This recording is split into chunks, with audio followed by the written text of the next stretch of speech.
The hum of the tiny air conditioner unit was the first thing I noticed. It was a familiar, droning sound, always there, a steady rhythm against the San Diego heat. I was on the living room sofa, my neck crooked at an awkward angle, the kind that promised a dull ache in the morning. My phone, usually a reliable timekeeper, lay face down, an orange blotch of light beneath it. I reached out, my fingers fumbling for the cold metal.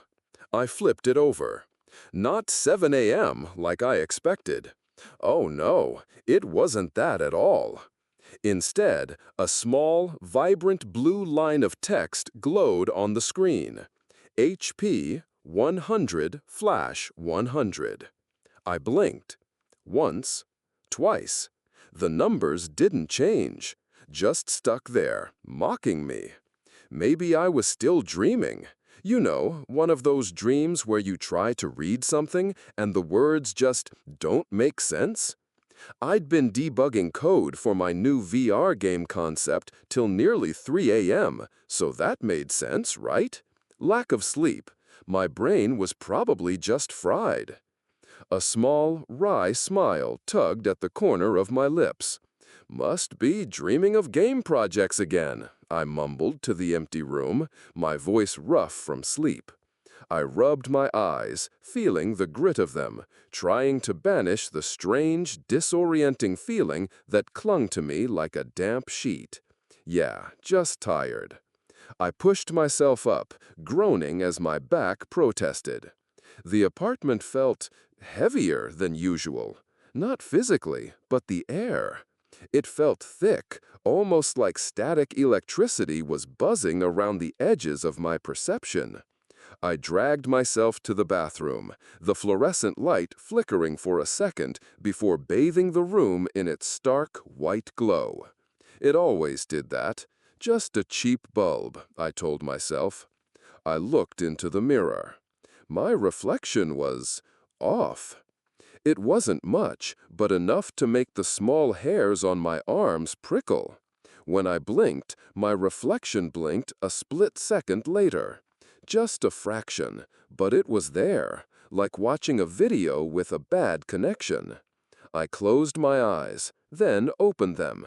Same thing, a subtle, unsettling lag.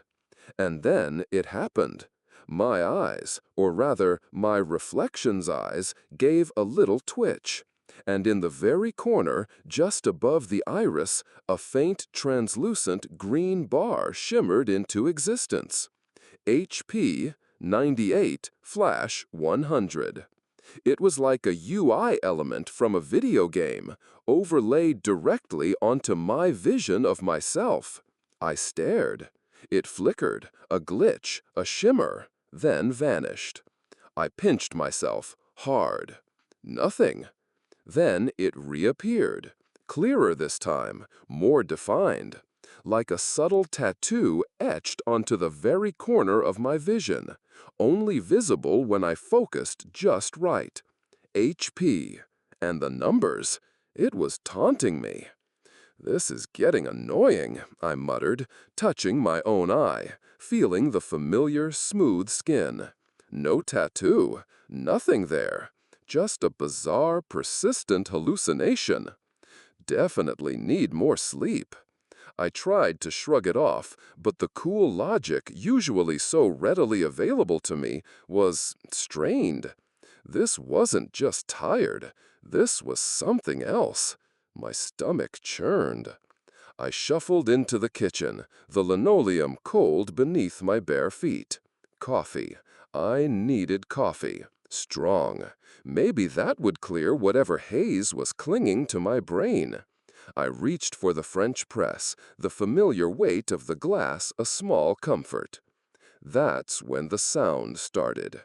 First, a distant, thin wail. Sirens. Not unusual for San Diego, but there was something frantic about it. Then a shriek, a raw, guttural sound that sliced through the morning quiet. It came from outside, from the street, and it was getting closer. Then another scream, closer still. followed by a sickening crunch like metal twisting. I froze, the French press handle cold in my hand. Then the unmistakable sound of glass shattering. Not from a dropped bottle, but a loud, violent explosion of a window pane, coming from the apartment across the hall. My neighbor, old Mrs. Henderson, lived there. She always kept her windows shut. This wasn't normal. My phone, which I'd put down on the counter, suddenly vibrated. Not a gentle buzz, a violent shaking, rattling against the ceramic. I instinctively picked it up. And then the screen exploded with light. It wasn't a message. It was a massive, garish game interface, red and black, swallowing my entire lock screen. New World Quest, the Purification. Objective, eliminate the unconscious. Reward, XP, rare item. Failure, faceless countdown. My hand shook so badly, the French press slipped from my grasp. It hit the floor with a dry, abrupt shatter, sending ceramic shards skittering across the linoleum. I didn't even flinch. My eyes were fixed on the screen, on those words. That cold, hollow feeling that had been nibbling at me since I woke up, it wasn't nibbling anymore. It was twisting itself into a cold, hard knot in my gut. "This isn't a glitch," I heard myself whisper, the words barely audible. "This is real." It wasn't a question. It was a statement. A statement carved from ice and absolute dread. I stumbled toward the window, pulling aside the heavy curtains with a trembling hand. My apartment was on the 5th floor, a decent view of the street below. What I saw, it turned my stomach to liquid. Rocky, Mr. Henderson's French bulldog. I'd known Rocky for years. He was a plump, friendly little bulldog, always waddling up to me for a pat on the head. But this wasn't Rocky, not anymore. Its body was grotesquely bloated, skin stretched taut over what looked like jagged, bone-like protrusions erupting from its spine. Its eyes, those soft brown eyes, were now two burning embers pulsing with a hideous red glow. And it wasn't waddling, it was ripping. It had my neighbor, Mr. Henderson, pinned against a broken mailbox. I could see the man struggling, his screams choked, his limbs flailing weakly. And then, overlaid directly above Mr. Henderson's head, transparent but undeniable, was a floating tag of text, NPC Civilian, HP 100/100. And as Rocky tore at him, that 10 flickered, then dropped to 5, then 0. The tag vanished, just like that. Below Rocky, a new label appeared, red and aggressive. LV1 Monster Boss, the Devourer. And then a smaller green line, Quest, Protect Safe Zone. My breath caught in my throat. I staggered back, hitting the living room wall with a dull thud. The cool, rough plaster against my back offered no comfort, none at all. The world outside, the world I knew, it was gone, just wiped clean, and rewritten. And I was part of this new program. "Sarah!" My voice was a choked gasp. I sprinted toward her room, fear a sharp, bitter taste in my mouth. My sister, my little sister. I burst through her door. She was huddled on her bed, knees drawn to her chest, her face pale, her eyes wide and red-rimmed. She'd been crying.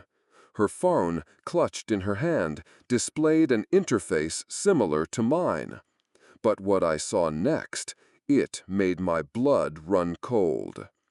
Above my own head, through my eyes, I could see it. A transparent bar, like the HP bar, but different. Conscience stat, 75/100. And next to it, chilling me to the bone, a smaller line of text, visible from her screen, from her perspective. Sarah's personal quest. Protect brother Kyle.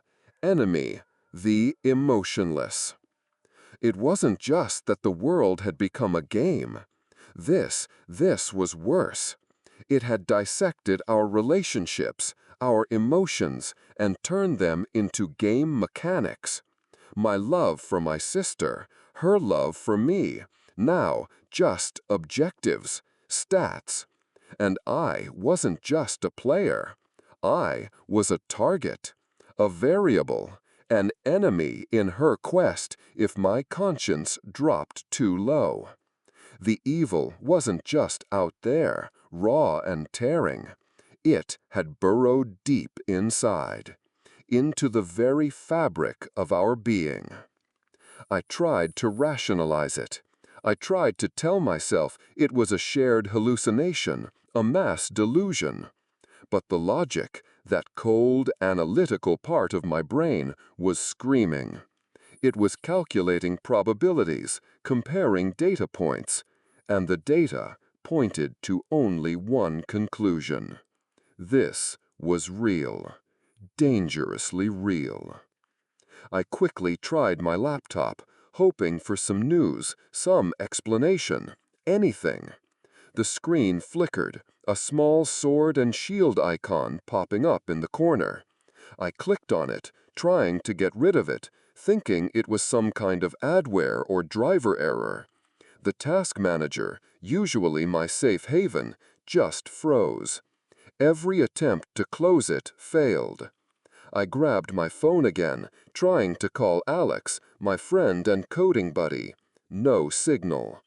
Sarah, terrified, pointed to her phone, showing me the same no service message. I tried our parents. Nothing. The city felt cut off, isolated. This wasn't just a local power outage. I went back to the laptop, my fingers trembling as I typed unexpected HUD overlay into Google. The results were unsettling. Articles, forums, all talking about similar phenomena, but from different sources, different timelines.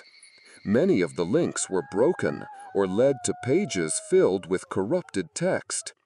And then, as if in direct response, my entire vision was suddenly flooded. HP, MP, STR, DEX, INT, all the stats, glowing faintly, overlaid on everything.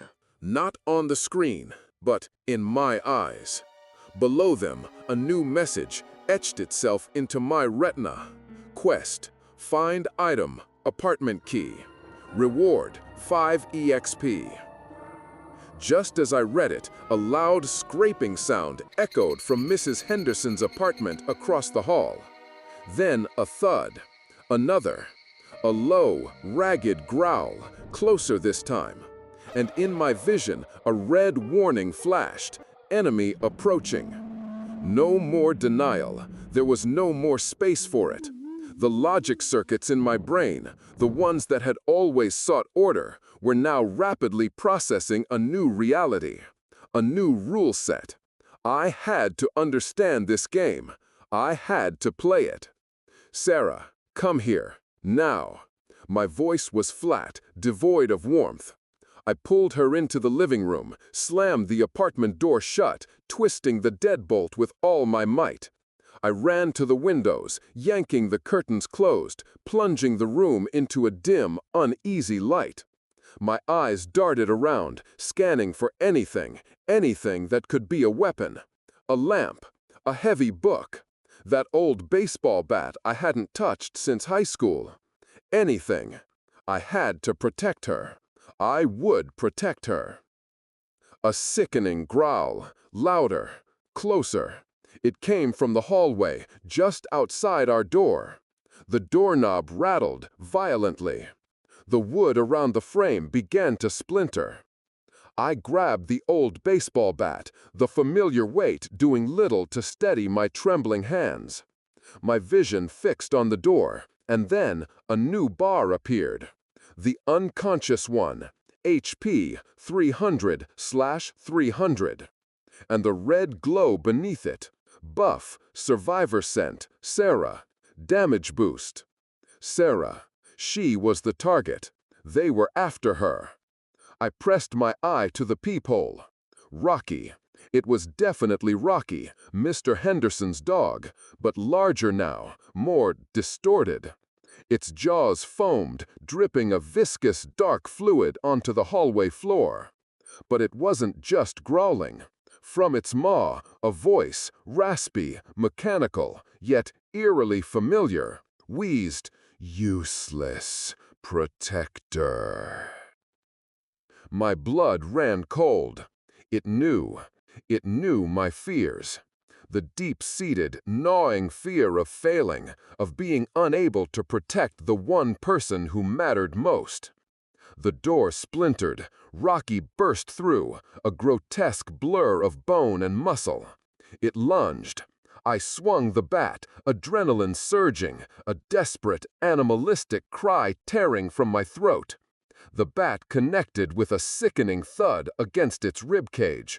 Rocky staggered for a moment, and its HP bar flickered. But it barely moved. Maybe 5 points, maybe less. Rocky snarled, a low, buzzing sound, and snapped. Its teeth found my arm, tearing through my shirt, then into my flesh.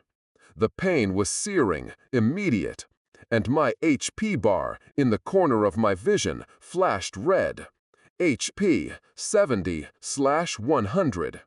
I cried out, more from shock than pain.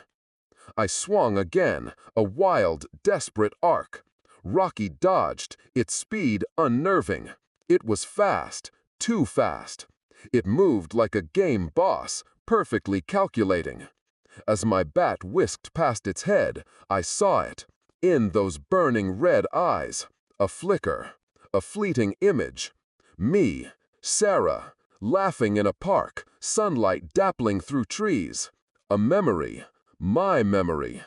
Then it distorted, smeared with sickening red, like a bloodstain on film.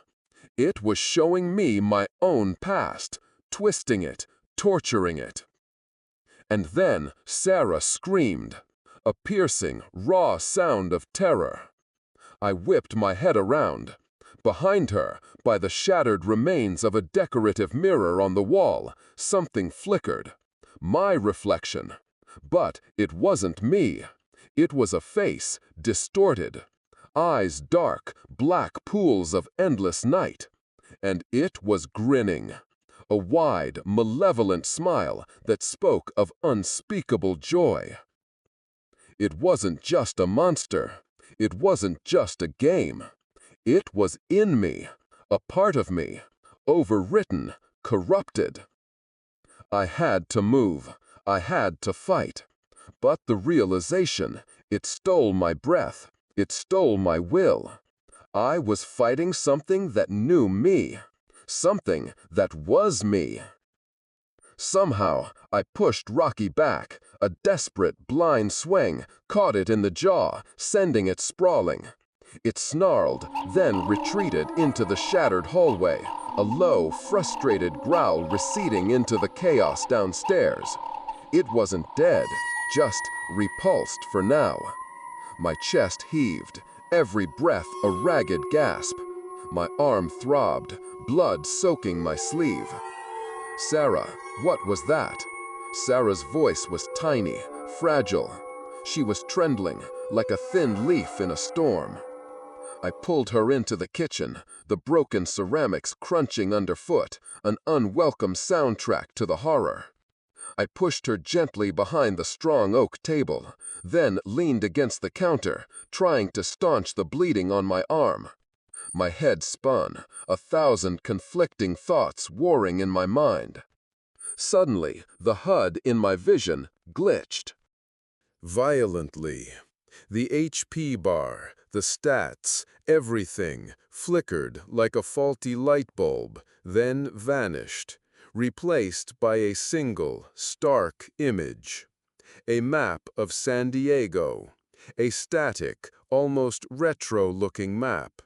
It was covered in tiny, pulsing red dots. Enemies. And in the center, a single, unwavering blue dot. Me.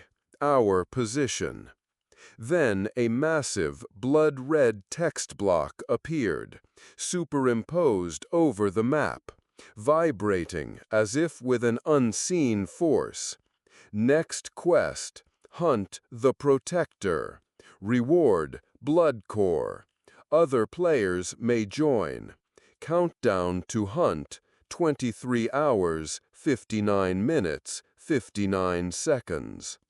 Below it, a new red dot, significantly larger than the others, appeared on the map. It was moving, fast, directly towards us. I wasn't just a player. I was the quarry, the prey. And the hunters, they were not creatures. They were other players, other people, who had already embraced the logic of the game, embraced the slaughter, and they were coming for me, coming for us. My arm throbbed, a dull, persistent ache that was slowly eating away at whatever focus I had left. Sarah huddled beside me, her small hand clutching mine, her knuckles white. The cold linoleum in the kitchen, it probably wasn't good for my back right now, but I didn't care. All I could think about was the map, pulsing red on my vision, a giant, furious tracking system. Next quest, hunt the Protector. Reward, Blood Core. Other players may join. Countdown to hunt, 23 hours, 59 minutes, 59 seconds. We need to move, I said, my voice barely a whisper. I pushed her gently. Come on. We were out of the apartment building in under 5 minutes. The hallway was a mess. Glass, splintered wood, and something dark and sticky that I didn't want to think about. I dragged Sarah past it, my eyes scanning, always scanning, the HUD that now overlaid everything. Red dots. So many red dots. They were everywhere. Some moving fast, some slow. Finding a group felt like the only way. I needed more information, and honestly, I needed a shield. Someone else to put between Sarah and whatever this hell had become. Call it selfish, call it survival. It was both. We found them near Balboa Park. A small, ragged group of maybe 6 people, huddled behind a broken-down ice cream truck, trying to start a fire with some wet cardboard. I recognized Jake immediately. He used to be my coding buddy, scruffy beard and all, but now his eyes had a harder edge. He looked at me, then at Sarah, and a strange, almost calculating look crossed his face. And there was Emily, a nurse from down the street, younger than Jake, but with the same haunted desperation in her gaze. Kyle? Sarah? Jake's voice, when he finally spoke, was hoarse. It almost sounded like a question, like he was trying to remember who we were. I didn't waste time. The game, you see it too, right? The HUD?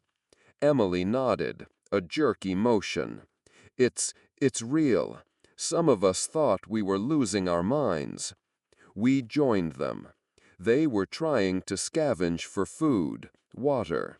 We moved to a small convenience store, its windows already smashed. the shelves mostly bare. The air inside smelled of stale potato chips and fear.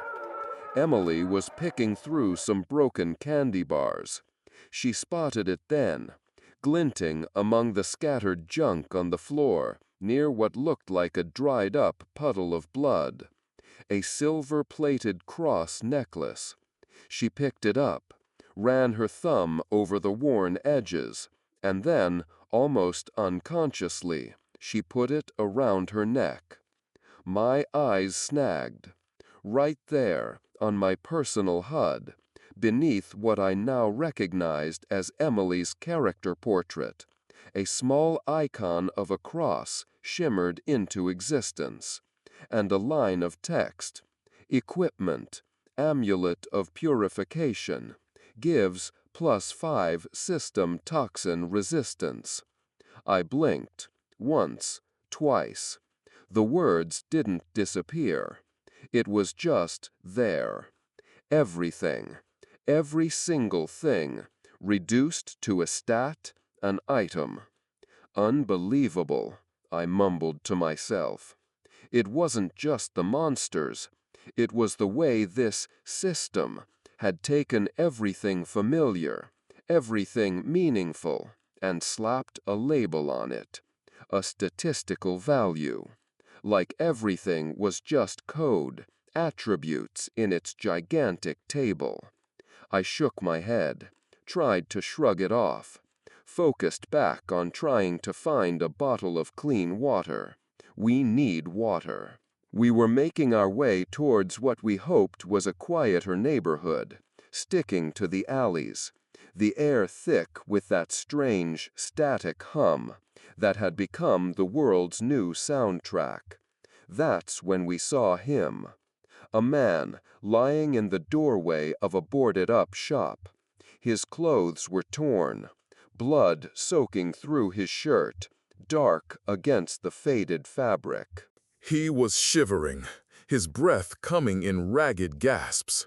Above his head, a single crimson number flickered. HP 1/100. He was gone, practically. Emily, the nurse in her, didn't hesitate. "He needs help," she gasped, and ran towards him, her first aid kit already in hand. It was instinct, a human instinct. As she knelt beside him, my HUD flared, right over the man's head. Yellow text, stark and jarring. Important NPC, needs aid, dying phase. Quest, release from pain. It pulsed then, the word quest hanging there, heavy and menacing. Then a sickening shift. Emily's own HP bar, visible in the corner of my vision, flashed and dropped. HP 95/100. And a red debuff icon materialized beside it, a small weeping heart. Long Chuck Un, giảm tốc độ di chuyển 10%, giảm sát thương 5%. Compassion. It was a debuff. I stared, my blood running cold. Saving someone, a good, decent act, was being punished, actively punished, by the system. It took hit points. It gave a penalty. "No way," I whispered, the words catching in my throat. This couldn't be happening. Saving people is a penalty? This is unacceptable. The cold dread that had been seeping into me since I woke up, it just intensified. It tightened its grip.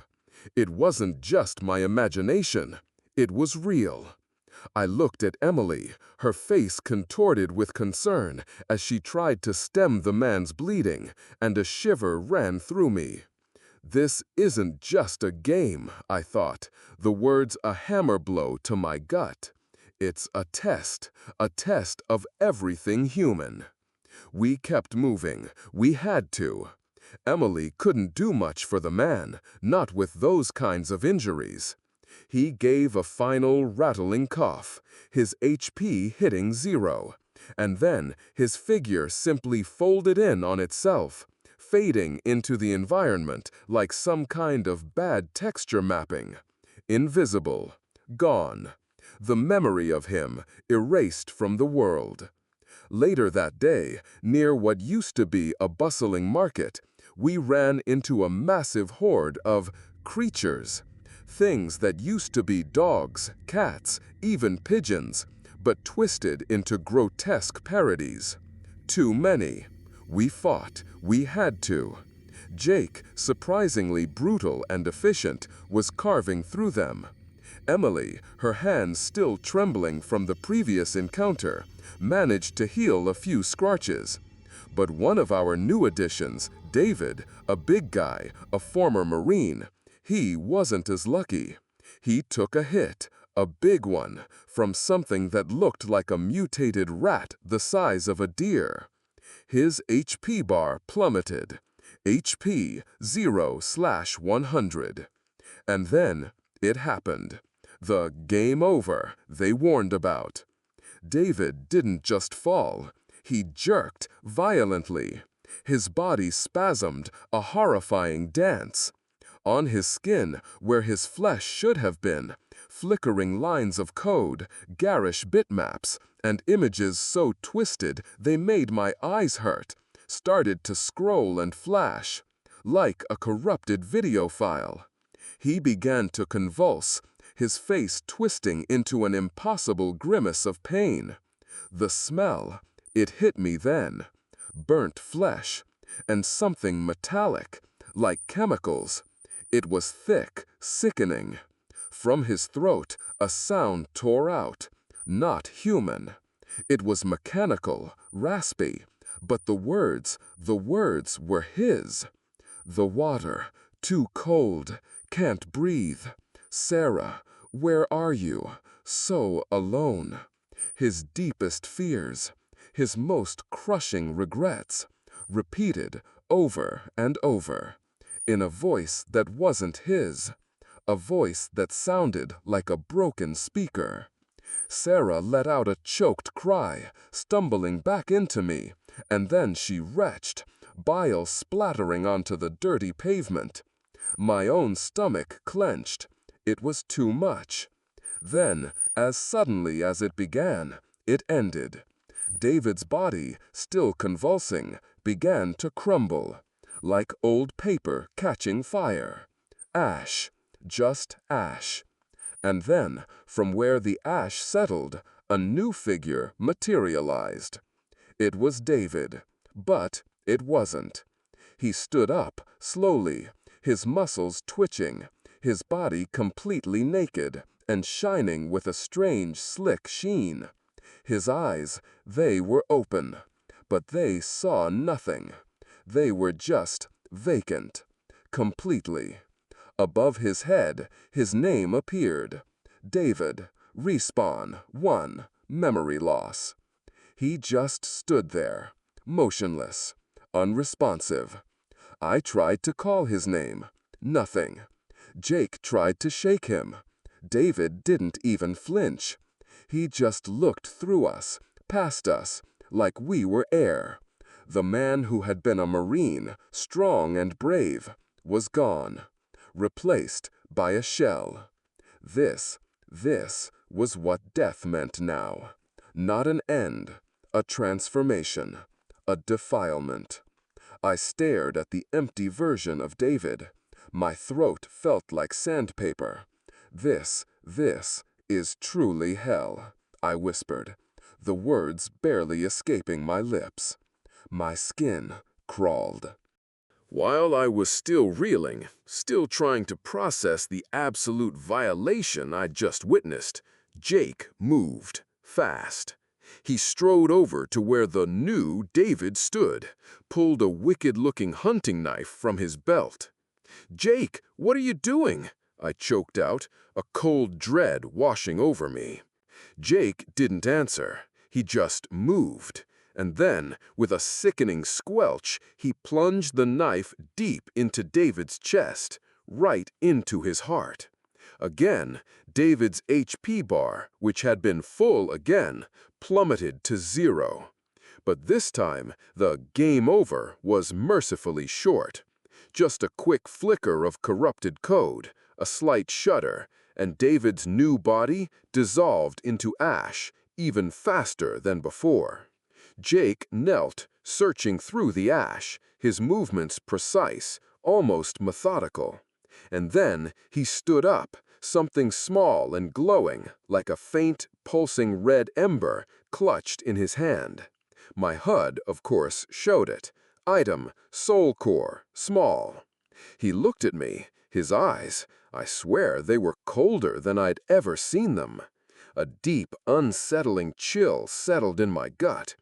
"Don't waste time, Kyle," he said, his voice flat, devoid of any feeling.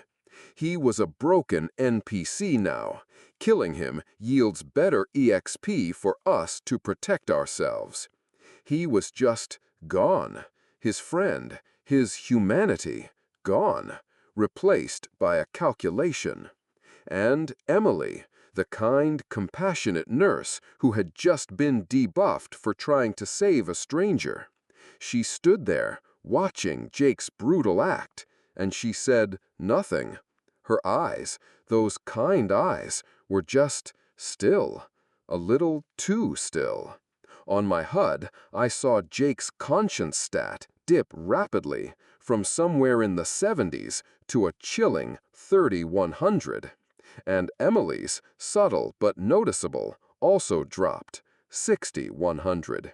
Something inside her had broken too, or adapted. The people I knew, the people I thought I could trust, they weren't friends anymore. They were players, just like me, just like the others hunting us. My world, the little bit of it I had managed to cling to, it was collapsing, crumbling from the inside out. We continued moving, constantly on edge. The city was a maze now, not of streets, but of fluctuating threats and elusive safety zones. Jake guided us, his face set, his newfound ruthlessness chilling me more than the monsters. Sarah walked close to me, her breathing shallow, her small frame trembling even when there was no immediate danger. As we crossed a deserted parking lot, the air tasting of exhaust fumes and dust, something caught my eye. Huddled against a concrete pillar, a young man sat, probably in his early 20s. He was clutching a dirt-stained, bloody teddy bear to his chest, whimpering. Above his head, a little gray tag, NPC, collectible, low priority. Jake saw him too, his eyes narrowed. Even without the visible HUD, I knew what he was thinking. EXP. He started to move, a predatory gleam in his gaze. "Jake, no," I said, clutching his arm. My voice was tight. He's just a kid. He's not doing anything." Jake pulled his arm away, a mirthless little smile twisting his lips. "Come on, Kyle," he sneered. "We're playing the game, right? This is how it works. If we don't, we'll die." He paused, a strange, knowing look in his eyes. "You really want to die for a low-priority NPC, Kyle?" I hated it. I hated every single second of it. My stomach churned, a profound sickness settling deep inside me. But what choice did I have? I couldn't fight Jake, not right now. I could only watch, the guilt a hot, stinging acid in my throat, as Jake approached the whimpering boy. I turned away, pulling Sarah closer to me, burying her face into my side. I didn't want her to see. But the sounds, a muffled cry, a sickening thud, they still reached me. And then a little chime on my HUD. XP gained. It was sickening, truly sickening.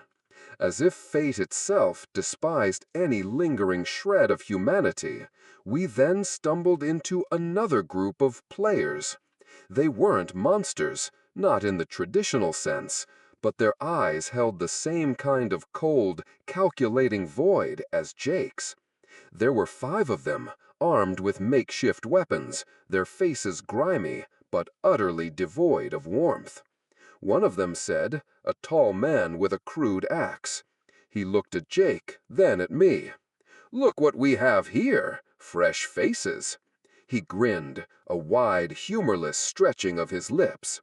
"Hey, team, need a buff? I've got a damage booster, good for the next 30 minutes, 10 soul cores a pop. Got any rare drops?" He spoke as if reading from a script, every word a game mechanic. I couldn't believe it. This wasn't just a few people. This was a contagion, a disease of the mind, rewriting human interaction into a series of transactions and power-ups. A sudden, sharp cry. Emily. One of the players had lunged, her knife finding Emily's leg. Emily fell, clutching her thigh, blood blooming fast across her jeans. On my HUD, her health bar flashed, glitching, HP 20/100. Then it started flashing red rapidly. Choice: save Emily, reward, conscience bar reduced damage. Or abandon, reward, large EXP, rare item. Jake didn't hesitate. "Leave her, Kyle," he snapped, his voice sharp, devoid of any past friendship. "She's a burden. EXP is the priority." He was already moving to engage the other players, but not to save Emily, to secure his own survival. My heart hammered against my ribs. Leave her? Just like that? Emily, the nurse who tried to save that dying man, who had been with us since this nightmare began. My conscience stat was screaming. It was a silent rebellion. A fight not for survival, but for what little was left of my soul. "No," I growled, pulling out the bat, my hands trembling. "Not her." I lunged, not at Jake, but towards the player who had wounded Emily, a desperate, animalistic roar tearing from my throat. I would fight them. I would protect her. Even if it bought me nothing but a debuff. Even if it was for nothing. The air filled with the clang of metal, the whoosh of makeshift weapons, and the grunts of exertion. We were outnumbered, barely keeping them at bay. Sarah was crying, trying to crawl towards Emily, but I screamed at her to stay back. One of the players, a hulking brute, swung a lead pipe directly at my head. I ducked, the air rushing past my ear. I countered with the bat, aiming for his knee, a desperate, clumsy move. The force of the blow reverberated through my arms. His HP bar, HP 70/100, barely flickered. These players were tough. They had adapted. Then a piercing shriek. Sarah. She had been hit. A glancing blow from a rusty pipe. Her small form crumpled to the ground, a patch of red already blooming on her shoulder. Sarah, HP 30/100. And Emily, I saw it. Amidst the chaos of the fight, her health bar, flickering wildly just moments before, finally hit 0/100. This time, the game over was an eternity. Emily's body didn't just spasm. It stretched, contorted. Her skin shimmered with grotesque, vibrant data streams. Her face twisted, not just in pain, but in a complete disfiguration, like a painting being scrawled over. And her memories, they flashed across her skin for all to see. Images of her in pristine white scrubs, gently holding a baby. Emily laughing under the California sun, coffee in hand with friends. Emily comforting an old woman in a hospital bed. All of it, all her humanity. But then the images began to distort, pixelate. They were overwritten with harsh red error symbols. A screeching mechanical voice, not from anywhere I could pinpoint, but from everywhere, from inside my very skull, boomed. Long Trakan la damned yo. Data error, swa. Compassion is a weakness. Data error. Delete. It went on and on. My mind screamed. My body was numb, rooted to the spot, watching the horrific ritual unfold. Sarah was sobbing behind me. Finally, the convulsion stopped. Her body dissolved into ash, and then she reappeared. Emily, naked, still. Her eyes were open, but they held absolutely nothing. No light, no recognition. She just stood there, a doll, a statue. Inactive NPC. No health bar, no stats, just blank. Then a new line of gray text above her head. Passive NPC. Va ti trong, muk tio nyom, tim vat pum tikbil. Mayor's wife. A quest objective. I stared. Emily, my neighbor, my friend, the compassionate nurse, turned into an object, a key item for some damned quest. I turned to Jake, my face hot with a rage I hadn't known I possessed. You just saw that, Jake, didn't you? She became this because of us, because we couldn't. Jake cut me off, a slow, chilling smile spreading across his lips, pulling his stubbled beard taut. It was a smile that didn't reach his eyes. We don't have a choice, Kyle. This is how we play. His gaze flicked to the other players. They were already moving, not towards me, not towards Sarah. They were moving towards Emily. And then I heard it. "Ah, what do we have here?" one of them said, a low, calculating voice. "A new objective. Mayor's wife? Perfect." Let's start the quest. Another one pulled out what looked like a tattered scroll. They were talking to her, to Emily, the inactive NPC, starting a new quest, using her. Something inside me ripped. Not physically, deeper. It wasn't just fear anymore. It was a profound, bottomless disgust. Despair, colder than any ice I had ever felt. It mixed with a strange, foreign detachment that settled over me, like a heavy shroud. I had lost something, a part of myself, a part of the world, and it was gone forever. I scooped up Sarah, her small body limp in my arms, and pushed past the others, away from the scene. Jake, unmoving, just watched us go. I didn't care. Nothing mattered but getting Sarah out, far from this. We stumbled through the ruined streets, the distant wails of sirens, now just a low, forgotten hum. The sun, a hazy orange disk, began to dip below the horizon, casting long, distorted shadows that danced like mocking figures. Every step was an effort. My arm throbbed, my head ached, and my soul felt like it was shredded.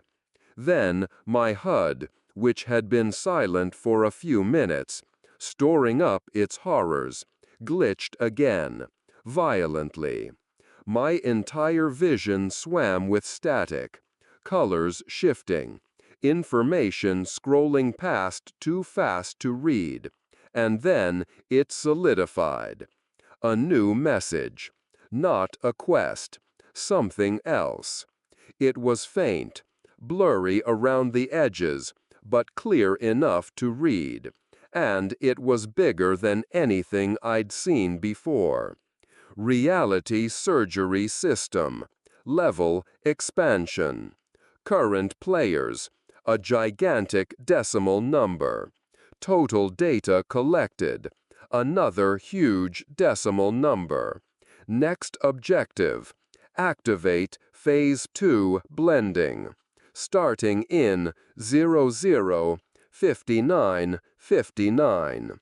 Below the text, A small icon of myself, a stylized figure of Kyle, appeared, and next to it, a red circle, slowly, relentlessly, filling up. System integration, 80%. It wasn't a monster. It wasn't a mission to save the world. It was an update. A system update. And I was part of it. A percentage. It wasn't about a boss. It was about me. It was integrating. It was becoming me. And I was becoming it. I couldn't escape. It was already inside.